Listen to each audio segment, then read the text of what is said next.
আমি আজি ডিছকাছ কৰিম গ্ৰেড 3 আৰু গ্ৰেড 4ৰ জবৰ বাবে যিসকলে এপ্লাই কৰিছিল সেইটো সিলেবাস প্ৰকাশ আছে। এই সিলেবাস সম্বন্ধে মই আজি বুজাই দিম ভালকৈ।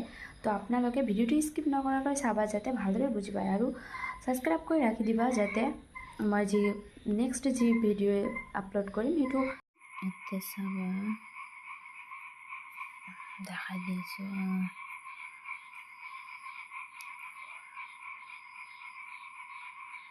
ফৰগ্ৰেডৰ পোষ্ট আছে 5000, ক্লাছ 8 মেট্ৰিক ক্লাছ 8 আছে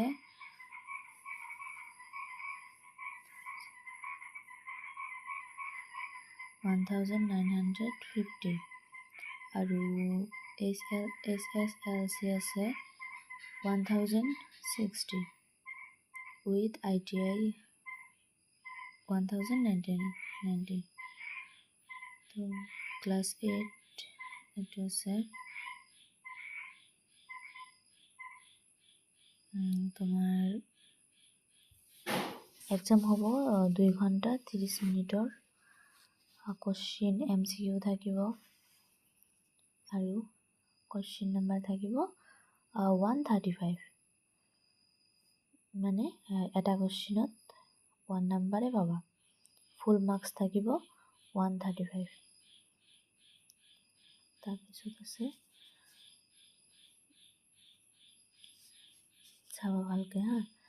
আৰু কোশ্চিন লেংগুৱেজ মানে 3টা থাকিব, 4টা নেকি, চাব 3টা থাকিব, 5টা কোশ্চিন লেংগুৱেজ হৈছে 5টা এছামিজ, বেংগলী, ইংলিছ, বড়ো এণ্ড হিন্দী।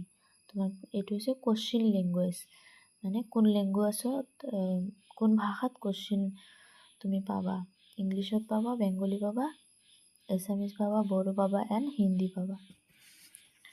আৰু subject English, social study, mathematics, general knowledge, mental ability and logic reasoning. Okay, তো ভালকৈ ন'টিছ কৰিবা। মেট্ৰিকৰ ক্ষেত্ৰত একে আছে, তোমাৰ 2 ঘণ্টা 30 মিনিট থাকিব সময়।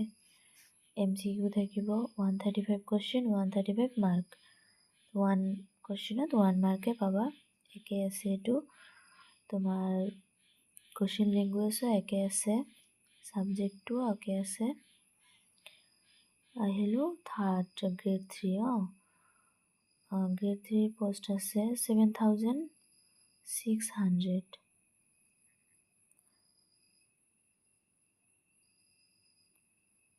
এইটো হৈছে মেট্ৰিকৰ। এইটো মেট্ৰিকৰ ক্ষেত্ৰত ন'টিছ কৰিবা। মেট্ৰিকৰ ক্ষেত্ৰত পাবা তুমি সময় যিটো লেভেল আছে। মেট্ৰিক পাছ যিসকল আছে সিহঁতে এপ্লাই কৰিছে, সেইসকলৰ বাবে মেট্ৰিক পাছ সকলে এক্সামৰ সময় পাব 3 ঘণ্টা, আৰু MCQ পাব 3 ঘণ্টা 180 মিনিট। ঠিকে আছে। তোমাৰ কোশ্চিন হ'ব 150, মানে এটা কোশ্চিনত 1 নম্বৰে পাবা। ফুল মাৰ্কছ 150 থাকিব। ছাবজেক্ট ছ'চিয়েল ষ্টাডিজ, এইটো 30 মাৰ্ক থাকিব। তোমাৰ মাৰ্কছ পাৰ কোশ্চিন 1। জেনাৰেল নলেজ একে। লজিক হৈছে তুমি 20 মাৰ্ক পাবা লজিকত। জেনাৰেল ইংলিছত পাবা 35, জেনাৰেল মেথামেটিক্সত পাবা 35। ভালকৈ কোশ্চিন কৰিবা দেই যিসকলে আছা।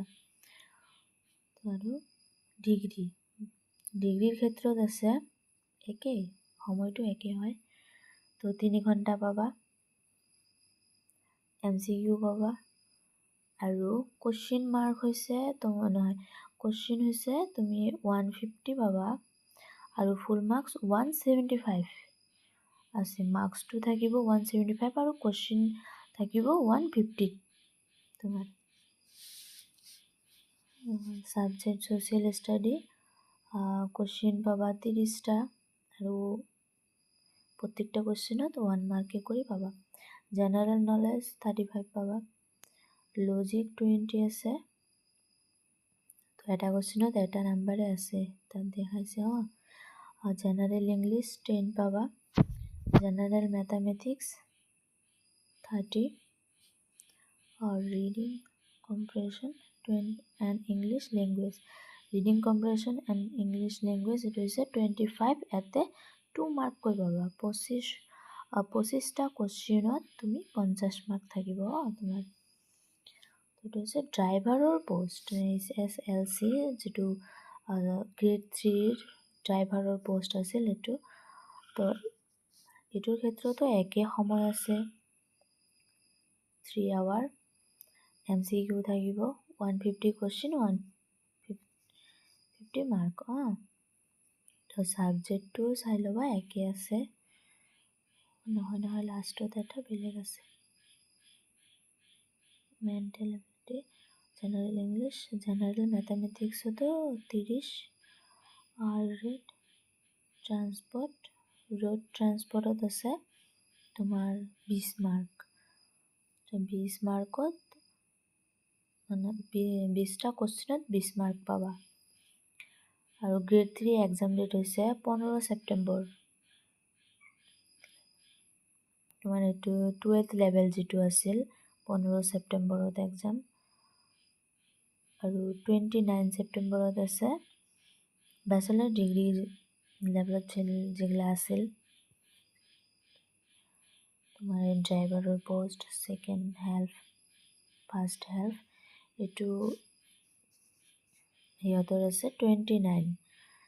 যিসকলে মানে ডিগ্ৰী কমপ্লিট কৰিছা এপ্লাই কৰিছা সেইসকলৰ বাবে যেনে 29 সেপ্টেম্বৰত এক্সাম হ'ব। আৰু 12th ক্লাছ লেভেল যিগিলা আছিল যেনে সেকেন্ড ইয়াৰ পাছ সেইগিলা 15 সেপ্টেম্বৰত সিহঁতৰ এক্সাম আৰম্ভ হ'ব। আৰু গ্ৰেড 4 এক্সাম হৈছে 27 অক্টোবৰত আছে, অক্টোবৰ মাহত হ'ব এইটো 27 তাৰিখে। চাই ল'বা ভালকে। মই লিংকটো ডিছক্ৰিপশ্যন বক্সত দি দিম, তাত গৈ তুমি তোমালোকে চিলেবাছটো ডাউনলোড কৰি ল'বা। মই এই লিংকটো ডেছক্ৰিপশ্যন বক্সত দি দিম, তুমি সকলোৱে চিলেবাছটো ডাউনলোড কৰি ভালদৰে চাই ল'বা।